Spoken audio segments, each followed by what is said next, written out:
আসসালামু আলাইকুম সুপ্রিয় দর্শক। এই মুহূর্তে পৃথিবীর যে প্রান্ত থেকে আমাদের অনুষ্ঠানটি দেখছেন, আশা করি সকলেই ভালো আছেন।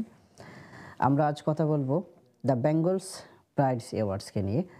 ব্রিটেনে যেটি অনুষ্ঠিত হয়ে থাকে, গত ৬ বছর থেকে এই অ্যাওয়ার্ড অনুষ্ঠানটি করছেন। আমরা অনুষ্ঠানটি কেন হচ্ছে, কী কারণে তারা করছেন, সে বিষয় নিয়ে কথা বলবো। সম্মানিত একজন অতিথি যোগ দিয়েছেন দ্য বেঙ্গলস প্রাইডস অ্যাওয়ার্ডসের সম্মানিত ট্রাস্টি জনাব সমিত বিশ্বাস আমাদের সাথে আছেন। আমরা তার সাথে কথা বলবো। জনাব সমিত বিশ্বাস, আপনাকে স্বাগত জানাচ্ছি আমাদের সাথে যোগদান করার জন্য। নমস্কার। ধন্যবাদ আপনাকে। দ্য বেঙ্গলস প্রাইডস অ্যাওয়ার্ডস আপনারা করছেন দীর্ঘ ৬ বছর থেকে, প্রায় অর্ধযুগ থেকে। আপনার কাছে জানতে চাইব, অ্যাওয়ার্ডসটি কেন করছেন, উদ্দেশ্যটা কী, এবং এর মাধ্যমে আপনারা কী অ্যাচিভ করছেন? খুব ভালো প্রশ্ন একটা। কারণ আমি যখন এদেশে আসি, যুক্তরাজ্যে আসি আর কি ২০১২ সালে, এবং আমি কলকাতা থেকে, আমি একজন বাঙালি, বাট আমি কলকাতার বাঙালি। আমি এসে দেখলাম যে বাংলাদেশের বাঙালি, কলকাতার বাঙালি, আমরা দুজনাই যুক্তরাজ্যে অনেক ভালো কাজ করছি, বাট কোনো একটা জায়গায় আমরা একে অপরের সঙ্গে সংযুক্ত নই, বা কোনো একটা জায়গাটা লিঙ্ক যেটা মিস করছে আমরা কানেক্ট করার জন্য। কারণ দেখবেন বাঙালিরা যারা কলকাতা থেকে এসছেন তারা বেশিরভাগই ব্যস্ত, কেউ ডাক্তার, কেউ ইঞ্জিনিয়ার, এবং তারা সারা সপ্তাহ কাজ করছেন, উইকেন্ডে হুল্লোড় করছেন, দুর্গাপুজো করছেন, তারপরে আর কিছু নেই। আবার অন্যদিকে যদি দেখি বাংলাদেশিরা বেশি ব্যস্ত ব্যবসা নিয়ে, কারিয়া ওয়ার্স, রেস্টুরেন্টস, তার বাইরে কিছু নেই। বাট আপনি দেখেন আমরা বাঙালিরা শুধু যুক্তরাজ্যে নয়, সারা পৃথিবীতে আমরা প্রচুর ভালো ভালো কাজ করছি সমাজের বিভিন্ন ক্ষেত্রে। সে শিক্ষা হোক, স্বাস্থ্য হোক, রাজনীতি হোক, ব্যবসা বাণিজ্য হোক। বাট আমরা বাঙালিদেরকে কোনো দিন এইভাবে একটা বিশ্বের দরবারে প্রতিষ্ঠিত করার চেষ্টা করিনি। আর সেটা দেখে আমার একটা মনে হয়েছিল যে যদি আমরা এমন একটা প্রোগ্রাম করতে পারি যেখানে দুটো বাংলাকে নয়, শুধু আমরা যা তৃতীয় বাংলাকে এটা ক্রিয়েট করতে পারি, যেটা বাংলার বাইরে, সেই সেই ব্যাখ্যা নিয়ে, সেই ব্যাকগ্রাউন্ড নিয়ে আমরা এটা প্রথম ২০১৮ সালে শুরু করি। মানে আপনি বোঝাতে চাইছেন যে আমরা যেটি বলে থাকি এপার এবং ওপার বাংলার একটি সংযোগ, তৃতীয় বাংলার ব্রিটেনে আপনি সেই সংযোগটি তৈরি করতে চাইছেন। আমরা যদি বলি যে আপনি অনুষ্ঠানের শুরুর পূর্বে আমরা আলোচনা করছিলাম যেটি ৬ বছর থেকে আপনারা করছেন। কীভাবে এটি শুরু হলো এবং কোথায় থেকে আপনারা এর কার্যক্রমটি শুরু করেছিলেন? আমরা এটা শুরু করি প্রথম ২০১৮ সালে। আমি সাউথ এন্ডে থাকি, যেটা এসেক্সের একটা জায়গা, এবং ওইখানকার তৎকালীন আমাদের যে মেম্বার অফ পার্লামেন্ট ছিলেন, এমপি ছিলেন স্যার ডেভিড অ্যামেজ, ওনাকে যখন বলি, এবং ভাগ্যবশত সাউথ এন্ডে আমাদের প্রচুর বাংলাদেশি ভাই বোনেরা আছে যারা অলরেডি বিগত ২০-৩০ বছর ধরে ওখানে আছে, বাট তারা ওই রেস্টুরেন্ট নিয়ে ব্যস্ত আর কি। তো আমি যখন এই প্রস্তাবটা রাখলাম আমাদের এমপির কাছে, উনি খুব ভালোভাবে নিলেন, বলে না, এটা খুব একটা ভালো উদ্যোগ, আমি তোমাদের সর্বোচ্চভাবে সাহায্য করবো যত রকম করা যায় আর কি। এবং সেই থেকে আমাদের এই অ্যাওয়ার্ডটা শুরু আর কি। এবং উনি ২০২১ সাল পর্যন্ত ওনাকে আততায়ীরা যারা মারা যান, উনি তার আগে পর্যন্ত উনি আমাদের ট্রাস্টির চেয়ারম্যান ছিলেন, এবং উনি সর্বতোভাবে সাহায্য করেছেন এই জিনিসটাকে আগে নিয়ে যাওয়ার জন্য। সেই ২০১৮-তে আমরা শুরু করি। কোভিডের জন্য মধ্যে আমরা ১ বছর করতে পারিনি, সেটাকে আমরা রেখে এখন ২০২৪ সালে আমরা, যেটা 6th ইয়ার আমরা বলছি, ৬ বছর আমরা করছি। ধন্যবাদ সমিত বিশ্বাস। আপনাকে আমি আরেকটি প্রশ্ন এই মুহূর্তে করতে চাই, যেটি হলো যে আপনারা অনুষ্ঠানটি পার্লামেন্টে করছেন। পার্লামেন্ট রিয়েলি রেস্ট্রিক্টেড একটি এলাকা, এবং সেখানে সংরক্ষিত অতিথিরাই যেতে পারেন, বা এ ধরনের অনুষ্ঠানে স্বাভাবিকভাবেই সংরক্ষিত বা যাদের জন্য দাওয়াত সংরক্ষিত তারাই যান। আপনারা কি পার্লামেন্টের বাহিরে এই অনুষ্ঠানটি করতে পারেন না, বা করার কোনো পরিকল্পনা নেই? না, আমরা এই অ্যাওয়ার্ডটাকে এইভাবেই তৈরি করেছি। কারণ আপনি যদি দেখেন যুক্তরাজ্যে বা ব্রিটেনে প্রচুর অ্যাওয়ার্ড হয়, এবং বড় বড় হোটেলে বড় বড় অ্যাওয়ার্ড হয়, প্রচুর মান্যগণ্য অতিথিরা আসেন, বাট সেটা একটা অন্য স্কেলের, অন্যভাবে যদি দেখেন বিভিন্ন কারি অ্যাওয়ার্ডস আছে।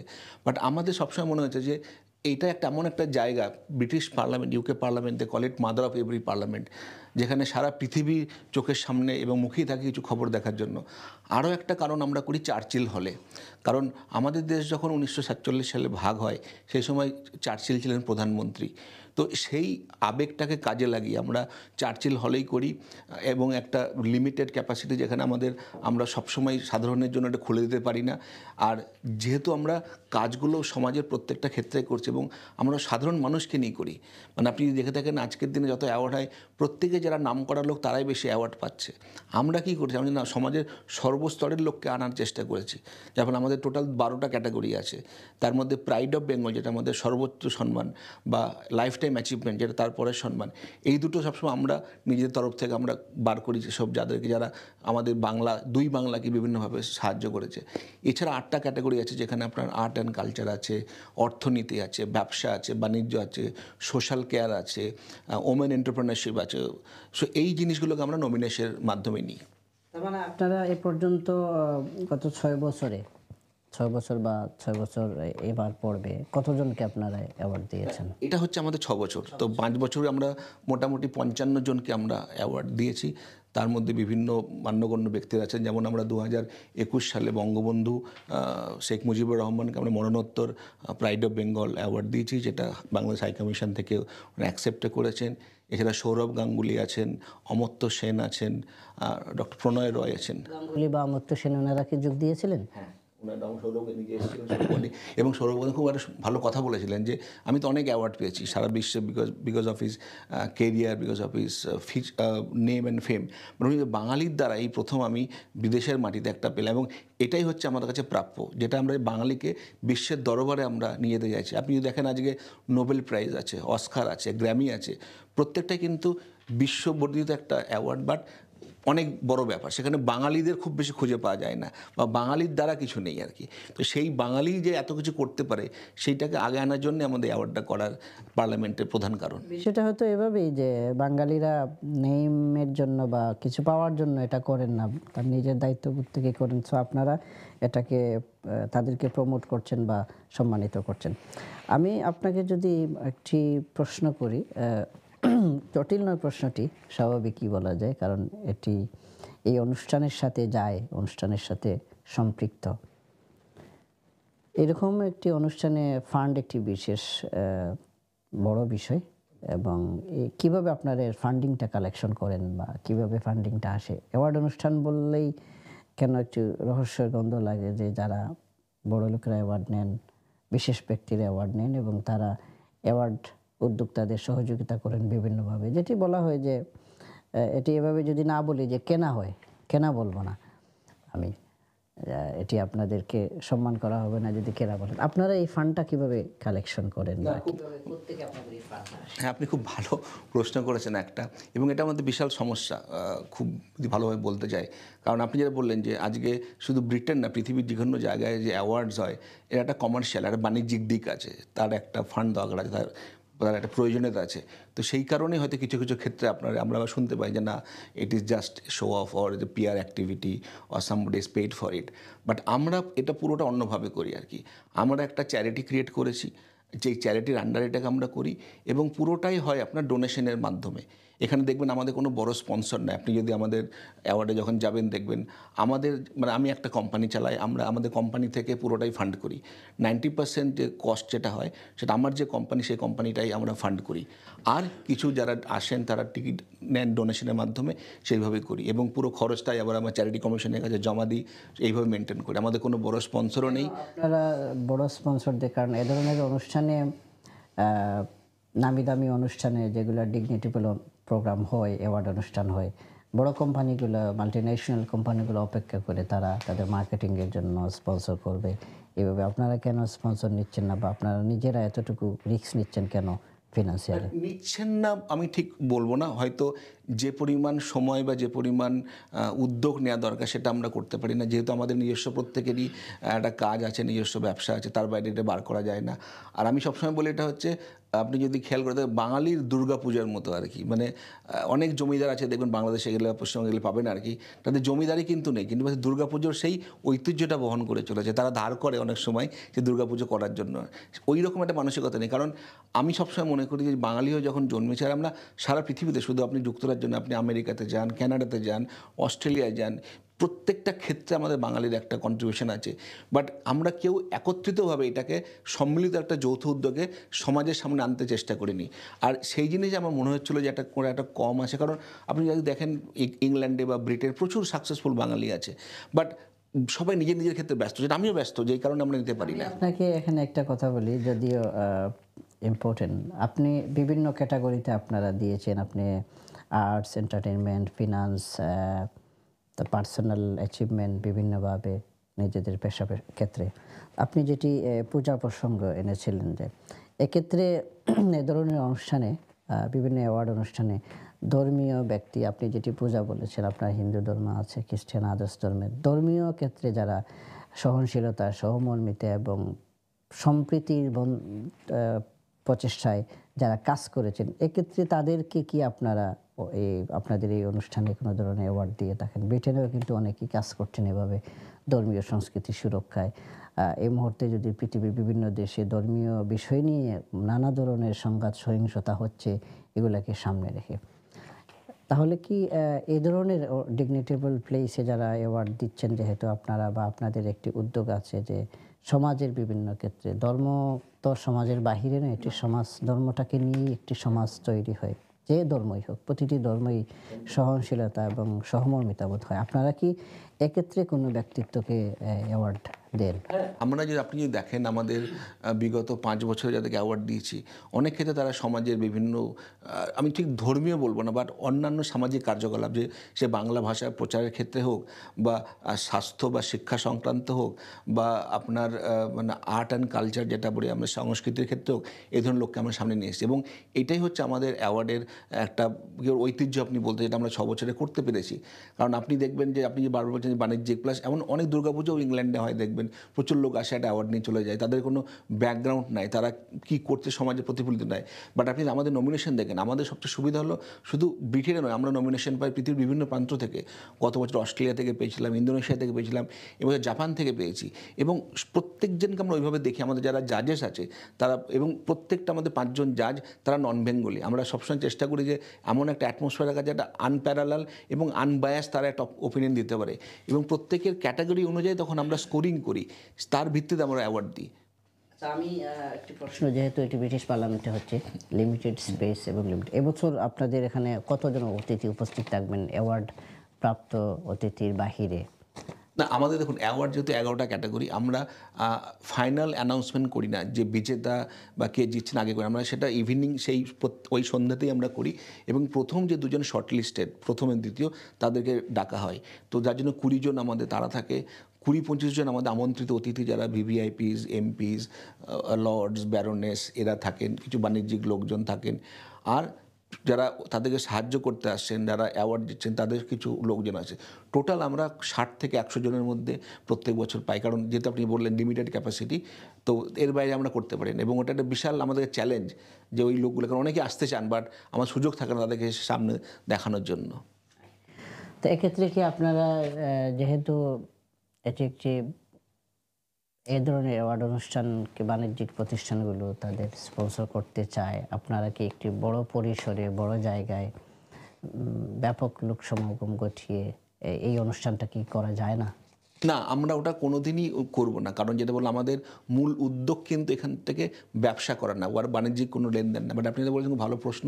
আমাদের যেটা আগামী দিনে ইচ্ছা আছে, কারণ বাঙালিরা শুধু যুক্তরাজ্য নয়, বাঙালিরা আমেরিকাতে আছে, বাঙালিরা কানাডাতে আছে, এবং বাঙালিরা ভারতবর্ষ আছে, বাঙালিরা বাংলাদেশেও আছে।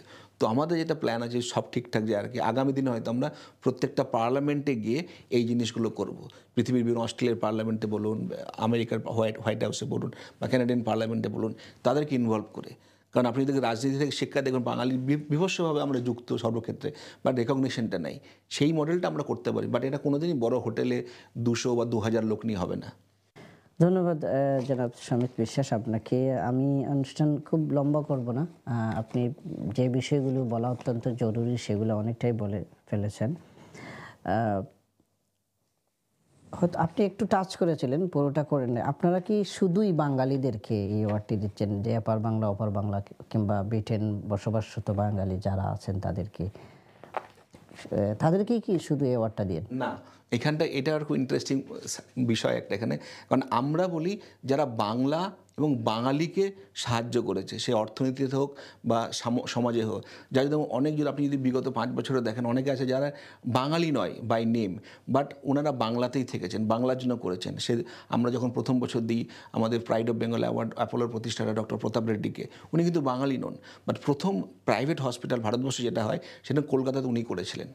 সেরকম আমরা দেখবেন গত বছর আমরা দেখছিলাম পল একজনকে দিয়েছিলাম, উনি রাগবি খেলাটাকে, যেটা ইংল্যান্ডের খেলা, সেটাকে উড়িষ্যার মতো প্রত্যন্ত গ্রামে কিছু আদিবাসী ছেলে মেয়ে দেখে তাদেরকে বিশ্বকাপ জিতিয়ে নিয়ে এসছে। সেই ধরনের লোকজনকে আমরা দিই আর কি। সুতরাং শুধু বাঙালিদের জন্য বলা ভুল হবে, বাট আপনি বলতে বাংলার জন্য, তো এই জায়গাটা কিন্তু বোঝার দরকার আছে। এটা শুধু বাঙালি বা বাংলা ভাষার জন্য না, এটা বাংলার জন্য একটা অ্যাওয়ার্ডটা হচ্ছে, যেটা বাংলাদেশ বা পশ্চিমবঙ্গে বিভিন্নভাবে তারা সাহায্য করেছেন। আমি একটি প্রশ্ন, যে পশ্চিমবঙ্গের বাঙালিরা ব্রিটেনে যেভাবে আমরা বলা হয় আমাদের বাংলাদেশকে, এখানে বাংলাদেশ এবং পশ্চিমবঙ্গ একই ছিল, একীভূত ছিল একটা সময়, দেশভাগের পর তারা আলাদা হয়ে যান। সো পশ্চিমবঙ্গের বাঙালিদের এখানকার যে রাজনীতি, অর্থনীতি সহ বিভিন্ন ক্ষেত্রে কিভাবে কাজ করছেন বলে আপনি মনে করেন? আমরা তো বলবো একদম, মানে যদি সত্যি কথা বলতে চাই, সেইভাবে সামাজিক কোনো হয়তো কন্ট্রিবিউশনে, বাট যেহেতু বললাম, যদি বাঙালি যারা কলকাতা থেকে এসছে তারা বেশিরভাগ ক্ষেত্রে হয় তারা স্বাস্থ্যতে আছেন, NHS বলুন, বিভিন্ন প্রাইভেট হেলথ কেয়ার বলুন, আইটিতে আছে, এবং এটা এত একটা দায়িত্বপূর্ণ কাজ আর কি, তার বাইরে সময় বার করা তখন অনেকটাই কষ্ট আর কি। আমরা যেই কারণে মনে হচ্ছে এই উদ্যোগটা আমি নিতে পারি, যে আমার ব্যবসার বাইরে থেকে যদি সময় বার করে করতে পারি, সেটা আমরা একটা বিশালভাবেই হবে। মানে আপনি যেটা খুব দেখেছেন, দেখেন শিক্ষা বলুন, স্বাস্থ্য বলুন, কলকাতার বাঙালিরা কিন্তু ওইভাবে ওতপ্রোত যুক্ত না। হ্যাঁ, আমরা দুর্গাপুজো করি, আমরা বিভিন্ন আদার সোশ্যাল করি, বাট সেটা হচ্ছে আমাদের এন্টারটেনের জন্য, আমাদের নিজেকে একটা ইনফর্ম রাখার জন্য, বাট সমাজকে আগে নিয়ে যাওয়ার জন্য দরকার, যেটা আমি দেখেছিলাম। এবং আমরা সদ্য ইনাম আলী সাহেব, যিনি ওনাকে আমরা প্রথম প্রাইড অফ বেঙ্গলও দিয়েছিলাম, উনি আজকে আমাদের মধ্যে নেই, বাট উনিও দেখুন যেভাবে নিয়ে গেছেন, যে বাংলার একটা নিজস্ব পরিচিতি তৈরি করা আর কি, সেই ক্ষেত্রে মানে আমরা একটু পিছিয়ে আছি, এবং সেই জায়গাটা মাপ করার জন্য হয়তো আমি এই জিনিসটাকে আরও করার চেষ্টা করছি, এগিয়ে নিয়ে যাওয়ার চেষ্টা করছি। ধন্যবাদ জনাব সমিত বিশ্বাস আপনাকে। আমাদের দর্শক যারা আছেন তাদের উদ্দেশ্যে এই অ্যাওয়ার্ডকে নিয়ে, বা এই অ্যাওয়ার্ডটা আপনি কত দূর নিয়ে যেতে চান, আপনাদের ভবিষ্যৎ পরিকল্পনা কি, আপনি কিছু বলবেন? হ্যাঁ, আমি যেটা কিছুক্ষণ আগে আপনাকে বললাম, যে আমাদের সর্বত ইচ্ছা এটা একটা বিশ্বব্যাপী একটা পর্যায়ে নিয়ে যাওয়া। যেমন যদি আজকে নোবেল থাকে, আজকে যদি অস্কার থাকে, তাহলে বাঙালিরও একটা নোবেল থাকা উচিত। আপনি বলতে পারেন the Bengal's pride award should be the future of Bengalis Nobel, যেখানে বাঙালিদের দ্বারা একটা বিশ্বব্যাপী একটা প্ল্যাটফর্মের মধ্যে তাদের কাজ কর্ম সব কিছুকে আমরা রেকগনাইজ করছি, সব কিছুকে আমরা প্রমাণিত করছি। এবং এটা আমি যেটা বললাম, আমরা সবসময় এটা পার্লামেন্টের মধ্যেই করব, সেটা ইউকের পার্লামেন্ট হোক, বা কানাডা হোক, বা অস্ট্রেলিয়া হোক, বা US, ইভেন ইন্ডিয়া, বাংলাদেশে হতে পারে। এবং এটা কোনো দিনের কমার্শিয়ালভাবে আমরা নিয়ে যাব না, কারণ আমাদের যেটা মূল উদ্যোগ তো বললাম, আমাদের সমাজের সর্বশ্রেণীর লোককে, আপনি তো দেখবেন যে আমরা 2021 কি 2020-তে কলকাতা পুলিশের একজন কনস্টেবল, যিনি সবর, তিনি তার মাইনের সবটাই সবর বাচ্চাদের শিক্ষার জন্য করেন, আমরা ওনাকেও পুরস্কার দিয়েছি। তো এই ধরনের লোকজনগুলোকে আমাদের সামনে আনার জন্য এই পুরস্কারটা করা। আপনাকে আমার, যদিও আমি অনুষ্ঠানের শেষে ছিলাম, আমার মনে পড়লো এই প্রশ্নটা করার জরুরি। আপনাদের এশিয়ার প্রখ্যাত অর্থনীতিবিদ, যিনি নোবেল লরিয়েট এই মুহূর্তে, জনাব অমর্ত্য সেনকে আপনারা অ্যাওয়ার্ড দিয়েছেন, সেক্ষেত্রে আপনারা বাংলাদেশেরও একজন নোবেল লরিয়েট আছেন, প্রফেসর ডক্টর মোহাম্মদ ইউনুস, তাকে কিন্তু আপনারা, আমি যেটুকু আপনাদের এই লিস্ট বা আপনাদের এই ক্ষেত্রে আপনারা এখনো করেন নাই। আর এক্ষেত্রে কিন্তু ডক্টর মোহাম্মদ ইউনুস নিজে নমিনেট হবেন এখানে, বা কেউ করবে, আমার কেন জানি মনে হচ্ছে, যেহেতু একজন অর্থনীতিবিদ, এই মাপের একজন অর্থনীতিবিদ বিশ্বখ্যাত, তার ব্যাপারে আপনারা কি করবেন? যেহেতু আপনাদের অপার বাংলার অমর্ত্য সেনকে আপনারা সম্মানিত করেছেন, তাহলে এপার বাংলার বিখ্যাত ব্যক্তিকে আপনারা কেন করেন নাই? না, কেন করেননি বললে ভুল হবে না। ইভন বিগত 3 বছর ধরে আমরা ওনার সঙ্গে যোগাযোগ করার চেষ্টা করছি। বিগত 3 বছর ধরে ওনার যত ফাউন্ডেশন, যত ফোন নাম্বার আছে, আমরা ওনাকে পৌঁছানোর চেষ্টা করেছি, যে ওনাকে সম্মানিত করার জন্য, বাট কোনো কারণে আমরা ওনার সঙ্গে এখনও যোগাযোগ করতে পারিনি। উনি আমাদের সর্বোচ্চ লিস্টে এখনও আছেন। মানে আমি কিছুদিন আগে যেটা বাংলাদেশে ওনাদের আছে, ইউনিস সেন্টার আছে, হ্যাঁ একদম, আমি ওখানে ইমেল করেছি, ওনাদের ফোন করে কথা বলার চেষ্টা করেছি, বাট এখন ওনার সঙ্গে যোগাযোগ করে উঠতে পারিনি আমরা। এটা বলতে পারেন আমাদের মানে দুর্বলতা বলতে পারেন, বা আমরা এখনও সেই লেভেলে যেতে পারিনি। যেহেতু ডক্টর অমর্ত্য সেন, প্রফেসর অমর্ত্য সেন কে সম্মানিত করেছেন, এই মেসেজটা পৌঁছা তার কাছে একদম মানে খুব কঠিন একটা বলা যায় না এই মুহূর্তে যোগাযোগ ব্যবস্থা। আমি চেষ্টা করি, মানে আমি হয়তো প্রমাণ করতে পারবো না, বাট বিগত 3 বছর ধরে, শুধু 1 বছর না, এই বছরও আমরা চেষ্টা করেছিলাম যদি ওনাকে কোনোভাবে পৌঁছাতে পারি, যে ওনাকে অ্যাটলিস্ট বলতে পারি যে আমরা এটা করছি, আপনি যে একটু সময় দিয়ে একটু আসতে পারেন বা অ্যাটলিস্ট কাউকে পাঠাতে পারেন। বাট সামহাও আমরা পারিনি। হয়তো এই প্রোগ্রামের মধ্যে দিয়ে হয়তো আমরা ওনার কাছে পৌঁছাতে পারি, কেউ হয়তো শুনবেন, কেউ জানবেন, হয়তো আগামী বছর ওনাকে আমাদের সৌভাগ্য হবে যে ব্রিটিশ পার্লামেন্টে ওনাকে আমাদের অ্যাওয়ার্ড দেওয়ার জন্য। ধন্যবাদ সমিত বিশ্বাস আপনাকে। আপনি যদিও আগে বলেছিলাম, আপনি শেষ বক্তব্য বলবেন আপনার অনুষ্ঠানকে নিয়ে আমাদের দর্শকদের উদ্দেশ্যে এবং আপনাদের যারা ট্রাস্টি আছেন, আপনারা যাদেরকে সম্মানিত করছেন তাদের উদ্দেশ্যে। হ্যাঁ, অবশ্যই বলবো। প্রথম কথা, অশেষ ধন্যবাদ আমাকে এই সুযোগ দেওয়ার জন্য LB24 এর তরফ থেকে এবং আপনার তরফ থেকে, এবং সমস্ত দর্শক যারা এটা দেখছেন আর কি। আমি যেটা বারবার বলার চেষ্টা করছি যে আমরা বাঙালিরা সর্বক্ষেত্রে অনেক ছোট ছোট কাজ করছি এবং সমাজকে বিভিন্নভাবে এগিয়ে নিয়ে চেষ্টা করছি। তাদেরকে সামনে আনাই হচ্ছে আমাদের মূল লক্ষ্য, বা যেটা আমরা শুরুর সময় বললাম যে তৃতীয় বাংলা এবং দুই বাংলার বাইরে একটা বাংলার ওই যে অস্তিত্ব আছে, সেটাকে সামনে আসার জন্য আমরা গভীরভাবে মানে committed to take this thing up. এবং আমি সবাইকে অনুরোধ করব যে আপনারা এই বছর নমিনেশন আমাদের শেষ আমাদের হয়েছে, আগামী বছর নমিনেট করুন বা সেই সব লোকজনকে আমাদের সামনে আনার চেষ্টা করুন। যেমন উনি বললেন প্রফেসর ইউনিস খানকে আমরা এখনও পৌঁছাতে পারেন ওনার কাছে, যদি কোনোভাবে আপনারা কেউ সাহায্য করতে পারেন।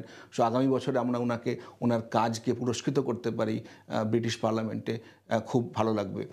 যেহেতু এটা ব্রিটিশ পার্লামেন্টে হচ্ছে, আমরা হয়তো লাইভ দেখাতে পারবো না, বাট আমি LB24কেও বলবো এবং অন্যান্য যারা টিভি চ্যানেল আছে তারাও রেকর্ড করে নিয়ে হয়তো সেটা প্রোগ্রামের পর আমরা একটা নির্দিষ্ট দিনে দেখাবো, সেটা আপনারাও দেখতে পারবেন, আপনারাও আমাদের সঙ্গে থাকুন, এটাই আমার অনুরোধ। নমস্কার। ধন্যবাদ জনাব সমিত বিশ্বাস আপনাকে আমাদেরকে সময় দেওয়ার জন্য। দর্শক, আমরা কথা বলছিলাম সমিত বিশ্বাস, ট্রাস্টি দ্য বেঙ্গল প্রাইডস অ্যাওয়ার্ড। আমাদের কমিউনিটিতে, আমাদের সমাজে বিভিন্নভাবে বিশিষ্টজনকে কিংবা বিশেষ বিশেষ মানুষকে অ্যাওয়ার্ড দিয়ে সম্মানিত করা হয় এবং সেই অ্যাওয়ার্ডসগুলোকে নিয়ে অনেক ক্ষেত্রে অনেকেই প্রশ্ন তুলেন, অনেক প্রশ্ন করার অবকাশ থেকে যায়। তবে আমরা যেটুকু দেখলাম দ্য বেঙ্গলস প্রাইডস অ্যাওয়ার্ড, তারা বাণিজ্যিকভাবে না গিয়ে তাদের নিজস্ব উদ্যোগের, নিজস্ব চ্যারিটির মাধ্যমে, নিজস্ব ফান্ডিংয়ের মাধ্যমে সম্মানিত করার চেষ্টা করেন। এটি একটি ভালো উদ্যোগ এবং আমাদের বিশ্বাস এ ধরনের উদ্যোগ আমাদের সমাজে আরও অনেক তৈরি হোক, আরও উদ্যোগগুলো এগিয়ে যাক এবং এর মাধ্যমে সমাজের সত্যিকারের ভালো মানুষ যারা সত্যিকারের কাজ করেন, যারা সমাজ, দেশ, জাতির জন্য এবং ভবিষ্যৎ প্রজন্মের জন্য যারা রোল মডেল হিসেবে কাজ করবেন, সেরকম মানুষ আরও তৈরি হোক। সমাজে মানুষকে সম্মান দেওয়া একটি ভালো কাজ, সম্মানিতকে সম্মান দেয়া, এবং যারা সম্মান দেন তারা নিজেরাই সম্মানিত হন মূলত। এবং যাদেরকে আমরা সম্মানিত করা প্রয়োজন, সমাজের প্রতিটি মানুষকে, প্রতিটি ভালো কাজকে যেন আমরা সম্মান দিতে পারি এবং তাদেরকে আমরা সম্মান দেওয়ার মাধ্যমে নিজেদেরকে সম্মানিত করতে পারি, সেটি হোক আগামী দিনের প্রত্যাশা।